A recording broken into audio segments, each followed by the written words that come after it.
Migrants are arriving in Spain's Canary Islands at record speed this year. Over 39,700 migrants came to the Canaries by mid-November.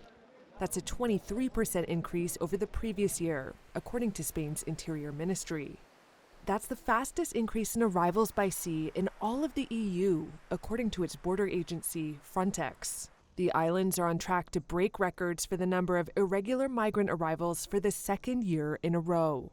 Frontex says smuggling networks are exploiting instability in the Sahel region, including in Mali, where conflict is a key driver of the surge. It's engulfed in an insurgency, and its economic troubles have gotten worse since the military seized power in 2020. We young people in Mali no longer have to fear death because we have seen all kinds of deaths, explains this migrant from Mali. If you stay where you came from or take the wooden boats, you might die, so it doesn't matter. Nearly 10,000 Malians arrived in the Canaries between January and August, compared to nearly 800 in the previous year. Some are coming from even further away, according to Manuel Dominguez, the vice president of the Canary Islands Autonomous Region. They have been diverted towards the Canary Islands from the southern border of Europe, where the entry of irregular migrants has been made impossible.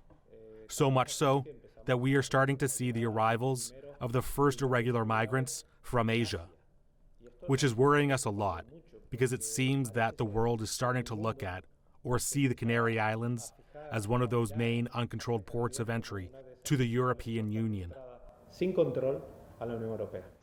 One NGO estimates at least 800 migrants have died this year trying to reach the Canaries. In September, the islands experienced the worst shipwreck on record. 63 of 90 passengers are believed to have drowned. Francisco Navarro, whose NGO runs a migrant center, says it's difficult to understand the scale of the crisis. We are experiencing a humanitarian tragedy that has no precedent, he says.